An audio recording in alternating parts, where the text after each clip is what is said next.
Olá, eu sou o professor Ricardo Alencar e a gente vai iniciar um curso sobre funções baseado no livro Fundamentos de Matemática Elementar. Seria interessante, se você tiver o livro, poder acompanhar, realizar os exercícios. Eu vou fazer alguns aqui, vou explicar, mas para uma experiência melhor, né, e mais proveitosa, é importante que você realize os exercícios do livro. Vamos considerar então dois conjuntos, o conjunto A e o conjunto B. Cada conjunto desse aqui tem seus elementos e a gente vai falar das relações binárias entre A e B. Elas são definidas assim, ó. São pares ordenados, x e y, pertencentes A e B, de tal forma que existe uma relação, uma lei de formação, um jeito de relacionar o x, o primeiro, e o y, o segundo, onde o x pertence ao A e o y pertence ao B. Grave isso aqui que é importante. Bom, então a gente vai pegar aqui, usando o diagrama de Venn, essa primeira situação aqui, ó. Y é igual a x mais 1. Ora, x está aqui a galerinha do A, tá? Então é 0, 1, 2 e 3. Está aqui, ó. Tá aqui 0, 1, 2 e 3. A gente chama isso de conjunto de partida. E o y é essa galerinha aqui, está no B. Menos 1, 0, 1, 2 e 3. A gente vai observar se existe correspondente. Então olha só o que acontece. Quando o x é 0, ora, 0 mais 1, 1. Tem no conjunto B. Está aqui, ó. Tá aqui a relação. Quando o x é 1, tem correspondente. 1 mais 1, 2. Quando o x é 2, tem correspondente. 2 mais 1, 3. Quando o x é 3, não tem correspondente. Tá? Então, estabelecemos essa relação. A segunda é y ao quadrado igual a x ao quadrado. E aí a gente vai olhar a seguinte situação. Essa aqui é a primeira, é a R. Tá? Essa aqui, vamos lá para a segunda. Y ao quadrado igual a x ao quadrado. Então, olha, quando o x é 0, tem correspondente, é 0. Quando o x é 1, tem 2, né? Menos 1 e 1. Por quê? Porque 1 ao quadrado é igual a menos 1 ao quadrado e 1 ao quadrado é igual a 1 ao quadrado, evidentemente. E aqui, olha, 2 ao quadrado é igual a 2 ao quadrado, 3 ao quadrado é igual a 3 ao quadrado. Então, nós temos essas relações aí estabelecidas. No caso de t, certo? O que é o t? Y igual a x. Então, 0 igual a 0, 1 igual a 1, 2 igual a 2, 3 igual a 3. Interessante, né? Vamos lá para o v. Tá? Y igual a x menos 1 ao quadrado menos 1. Então, ó, 0 menos 1 ao quadrado menos 1. Dá 0. 1 menos 1 ao quadrado menos 1. Dá menos 1. 2 menos 1 ao quadrado menos 1. Dá 0. E 3 menos 1 ao quadrado menos 1 dá 3. Então, você pode conferir, se estiver achando muito rápido, mas tem essa relação. Tá? E o w vai ter essa daqui. Né? Y igual a 2. Então, 0 igual a 2, 1 igual a 2, 2 igual a 2 e 3 igual a 2. Então, foram essas relações que a gente estabeleceu no conjunto A e B. Muito bem. As relações T, V e W, que apresentam a particularidade, para todo x pertencente a A, existe um e somente um y pertencente a B.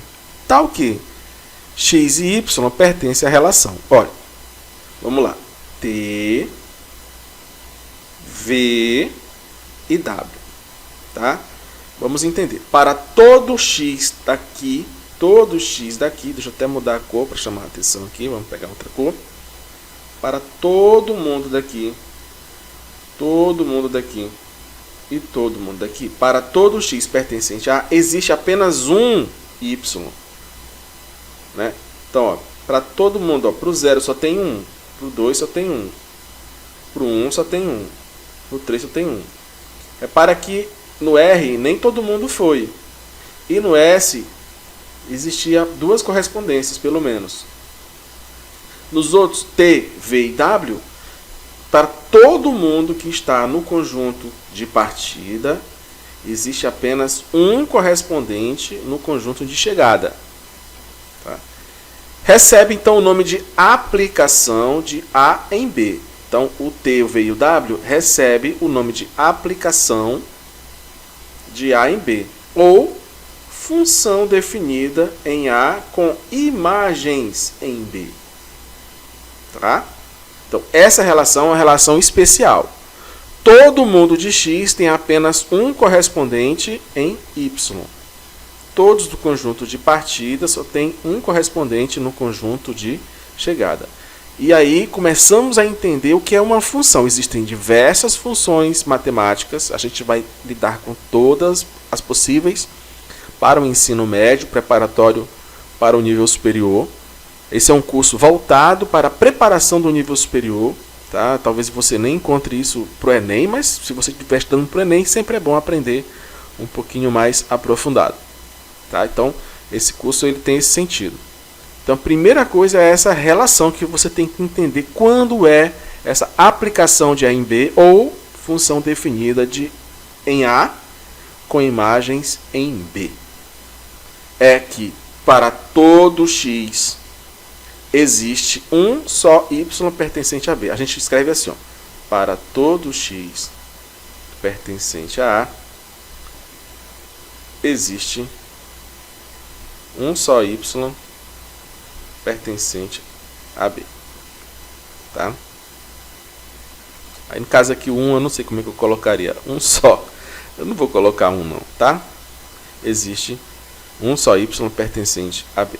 Tal que X, Y, par ordenado pertence à relação.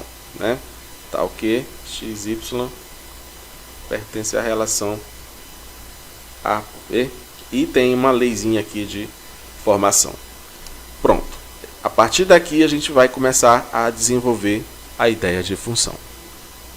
E o conceito e as aplicações no sentido de exercícios, problemas, situações. Tá bom? Então vamos lá. O conceito de função está relacionado à ideia de associação de um elemento a outro segundo uma regra específica.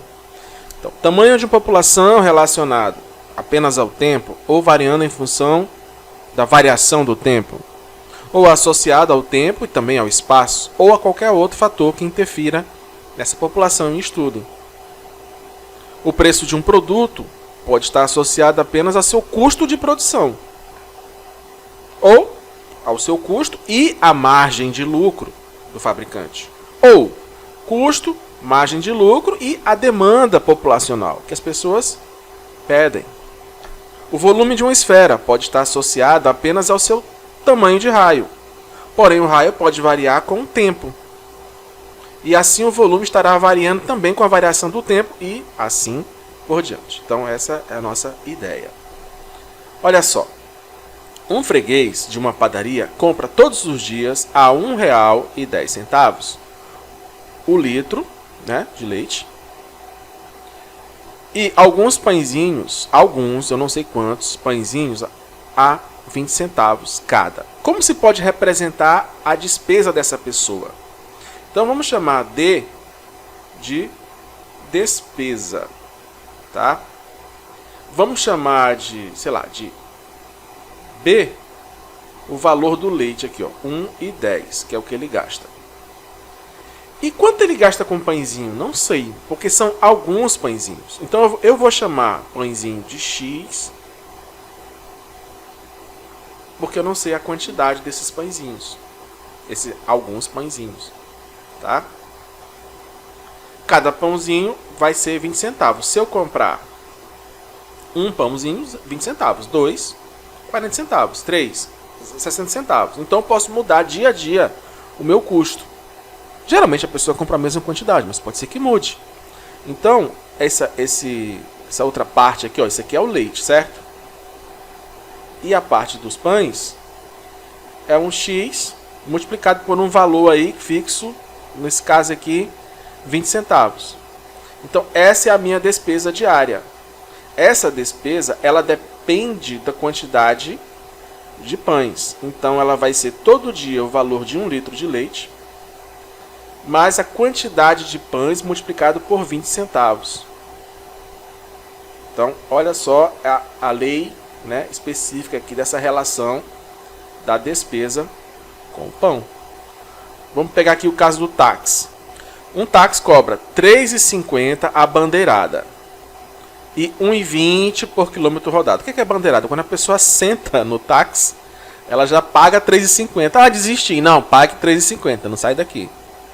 E ela paga a cada quilômetro rodado 1,20. Como você pode representar a despesa do passageiro que faz um percurso de alguns quilômetros nesse táxi? Represente N, o número de quilômetros rodados, e Fn, a despesa. Então, a despesa do passageiro é Fn e N, número de quilômetros N. Ó, então, assim, vamos pegar aqui o caso. Você entra, vou botar até aqui assim, ó, você N 0, 1, 2, 3, pular aqui para 10. Então, o valor da despesa é o seguinte: 0 é 3,50. Se rodou 1 km, vai ser 3,50 mais uma vez o valor de 1 km, 1,20. Se rodou 2 km, vai 3,50 mais duas vezes 1,20. Até generalizar, né? 3,50 se for 10, né? Vai ser 10 vezes 1,20. Aí se for N, vai ser 3,50 mais N vezes 1,20. Então, o valor da despesa, de forma geral, vai ser 3,50 mais N vezes 1,20 ou 1,2 N. Então é assim que eu calculo a corrida do táxi, certo? Para os dias de hoje, que a gente usa Uber, Táxi 99, Easy Táxi, o que quer que seja, esse valor aqui da bandeirada, ele não tem, e esse valor aqui ele varia muito. É interessante, porque isso aqui é variável, tá? Geralmente para competir com o táxi ou com o momento. Às vezes está mais carregado de gente, menos carregado de gente, mas é uma diferença. Olha só esse aqui. Todos os terrenos de um condomínio têm 10 metros de frente. Então, se eu tiver um condomínio assim, todo mundo vai ter 10 metros de frente. Mas a largura pode variar. Então, pode ser 10 metros aqui, aí o outro pode ser maior, mas todos vão ter mais ou menos a mesma largura. Ó. Aliás, a mesma frente. Tá? Eu estou chamando a frente essa parte aqui. Então, aqui, ó, diferente. Esse tamanho aqui é variável. Repara que esse tamanho aqui é variável. Mas esse tamanho aqui Claro que isso aqui é um esboço, por favor, não vai achar que está exato, né? Todo mundo marca 10. Todos os terrenos de um condomínio têm 10 metros de frente, porém tem largura que varia. Então essa largura aqui, ela varia, né? É um L, tá aqui, ó, L de largura. E esse aqui é a frente, né? Frente. Então, para calcular a área desse terreno, vai ser a frente que multiplica a largura. Como essa frente ela é constante, ela é 10 vezes L. Essa é a área do terreno. Por que é 10 vezes L? Porque L vai variar. Pode ser vários valores. Pode ser 10, 20, 30, 15, 13,5, assim vai. Então repare que essas relações aí entre grandezas, entre situações práticas. Pois bem, então vamos avançar, né? Então, uma das coisas que a função tem relação é a teoria de conjunto, mas a gente não abordou, a gente não iniciou essa discussão em conjunto, mas vem de lá também as ideias. Então, permite-nos ampliar o conceito de função de forma a abarcar relações entre conjuntos constituídos por elementos de qualquer natureza. Ou seja, os conjuntos, vários conjuntos, acima a gente falou, né? Não são necessariamente conjuntos de números. Pode ser outro tipo de conjunto. De acordo com a definição mais geral, se considerarmos dois conjuntos A e B, uma função é uma relação que associa cada elemento de x de A um único elemento y de B. Então, é essa forma aqui que a gente pode estabelecer. Então, se eu tenho A, eu tenho B. Todo mundo que aqui está vai se associar a um elemento de B. Não necessariamente todos os elementos de B. Tá? Não necessariamente. Pode ser apenas uma parte desses elementos de B. Certo? Mas, olha só. Eu tenho aqui o conjunto A e B. Nesse caso numérico. A gente trabalha muito com numérico, porque funções matemáticas elas normalmente As relações entre grandezas e números é o que nos interessa. Então eu tenho um conjunto 1, 2, 3, 4, 5. A é o conjunto que a gente chama esse conjunto de domínio, tá? E B é o nosso conjunto de chegada, tá? Ele tem dois nomes: contradomínio de F e conjunto imagem. Contradomínio é o conjunto todo, tá? Possível. Contradomínio é todo mundo, tá? Imagem é só quem se corresponde com o domínio, tá? Conjunto de saída, tá? Esse aqui é o conjunto de saída, esse aqui é o conjunto de chegada. Pode ser todo mundo, mas pode ser só uma parte, um subconjunto. Então, todo mundo de A se relaciona com B, com um aí apenas um de B? Sim? Sim.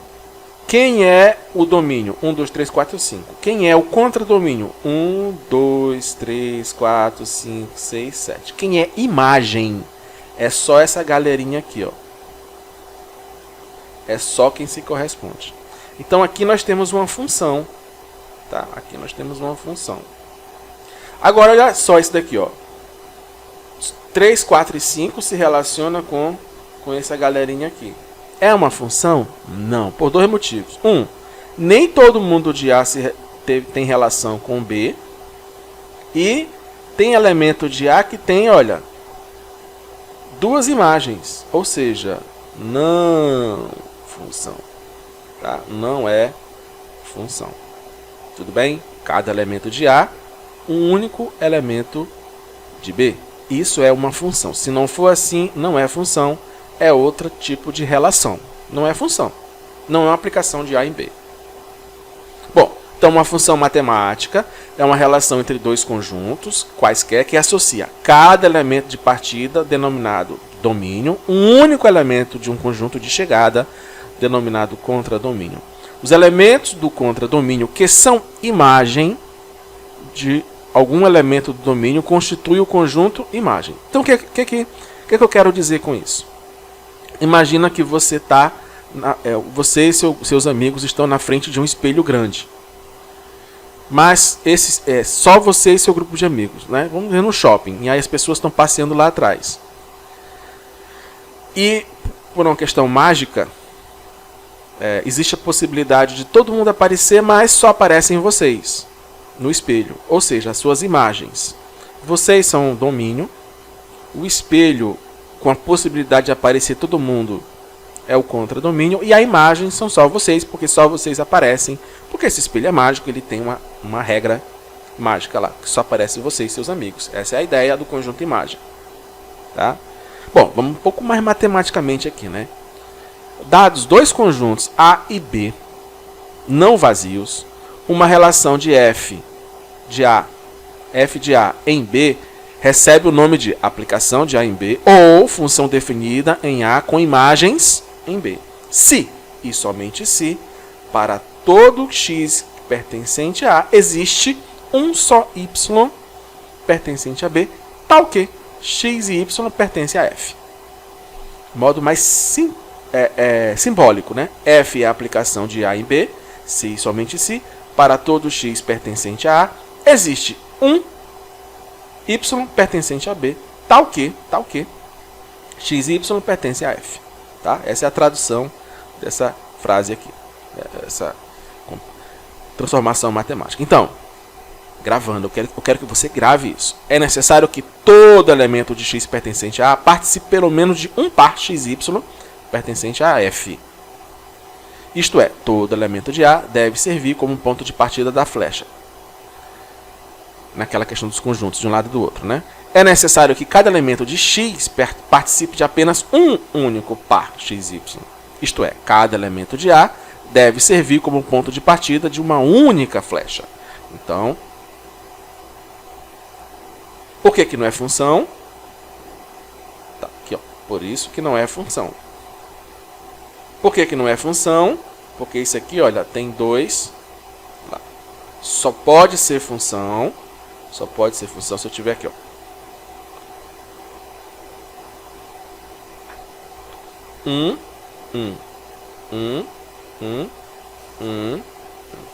Tá? Então, é esse daqui.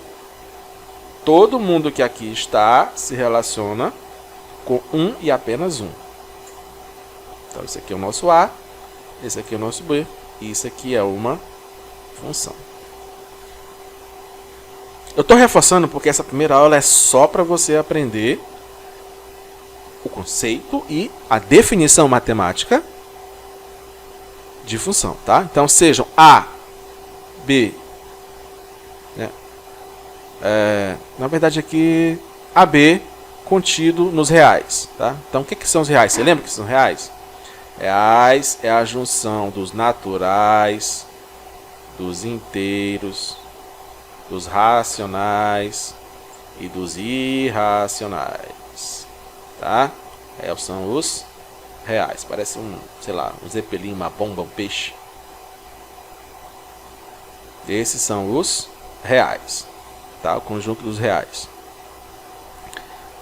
Uma função f definida em A e com valores em B é uma regra importante, né? Que associa a cada elemento de x pertencente a A um único elemento y pertencente a B. Regra que associa cada elemento de x pertencente a A um único elemento y pertencente a B. Bom, tem algumas notações que você vai encontrar, né? F, dois pontos, A, setinha, B, tal que y igual a f de x, ou F, dois pontos, A, setinha B, ou x, setinha, f de x. Tá? Onde o x é chamado de variável independente, foi o senhor Isaac Newton que falou essa palavrinha pela primeira vez, tá? Para falar de função. Ele falava de fluentes, fluxões, era um negócio, estava em construção ainda no século de Newton, século 17. Então, x é chamado de variável independente da função e y variável dependente da função. Uma coisa que depende de quem? De x. Tá? População dependente do tempo. Então, tempo é a variável independente, população é a variável dependente. Número de pãezinhos, variável independente, porque eu posso comprar pães diferentes, né, quantidades diferentes, e a despesa vai depender do número de pães. Lá no táxi, lembra? O número de quilômetros é independente e o valor que eu vou pagar no táxi é dependente do número de quilômetros. Tá bom? Então, vou dar um exemplo aqui, a gente vai falar dela inicialmente, mas tem outras funções. A função do primeiro grau, função polinomial. O pessoal às vezes esquece de colocar isso, mas é importante. Polinomial do primeiro grau. É uma função polinomial do primeiro grau. Ela é definida como sendo assim, ó, y, f de x, mx mais b, onde m a gente chama de coeficiente angular e b coeficiente linear. Você vai entender em aulas futuras por que isso. Tá? Bom, aí existem as situações em que b é diferente de zero e b igual a zero. Então eu vou terminar aqui nossa aula de hoje mostrando algumas funções polinomiais do primeiro grau na física, tá? No movimento uniforme, distância, tempo. Distância, posição, né? Posição, tempo. Não vou me deter muito nisso, mas no movimento uniforme isso é importante, velocidade, posição inicial e tudo mais. Independente, variável dependente. No movimento uniformemente variado, velocidade, velocidade inicial, aceleração e tempo. Tempo, novamente, a nossa variável independente, velocidade de acordo com o tempo. Tá? Às vezes você pode encontrar assim, ó, S de T. Você também pode encontrar assim, ó, V de T. Tá? Ó, força elástica Kx, isso aqui é uma constante, X é o quanto você estica a mola. Tá? Quanto mais você esticar, maior será a força. Então, variável independente, variável dependente. Energia, né? Energia potencial, depende da altura. Esse Hzinho aqui de altura, né? Do inglês, height. Tá? Variável independente, variável dependente. Trabalho. Esqueça essa ideia aqui por enquanto, do cosseno. Se ligar aqui só na distância e uma força constante. Tá? Então, trabalho vai ser o produto força vezes deslocamento, vezes o cosseno do ângulo entre eles. Isso aqui também pode variar, isso aqui também pode variar, mas vamos dizer que um é constante e o outro varia, tá bom? Distância. Mantendo o ângulo constante, a distância, por exemplo, tá bom? Ou pressão efetiva de um líquido, né? Aqui está a pressão, isso aqui são coeficientes, tá? A gravidade, tudo. E aqui está a nossa altura. Ou, por exemplo, corrente e tensão, né? Corrente e tensão. Tensão igual a RI. Normalmente a resistência ela é tratada como constante e corrente e tensão, né, se relacionam de forma. Alguns você repara que existe a figura do B diferente de zero, outros você repara que o B é igual a zero, né? Ou seja, não aparece. Tudo bem? Então você vai ter a função polinomial do primeiro grau em várias relações, até porque a física ela se funda, a física moderna e contemporânea, clássica, né? Clássica. O pessoal chama de clássica, mas ela está dentro da ciência moderna, eles se fundam na linguagem matemática, então toda descrição física da natureza ela tem que de alguma forma estar relacionada matematicamente para ser chamada de física, né? O pessoal diz que a matemática e física estão intrinsecamente ligadas nesse sentido, tá bom? Então, essa é a nossa aula de hoje para falar do conceito. Eu espero que você tenha entendido esse conceito. Nas aulas seguintes a gente vai aprofundar e de repente fazer alguns exercícios para retomar isso daí, tá certo? Beleza? Então, até a próxima aula.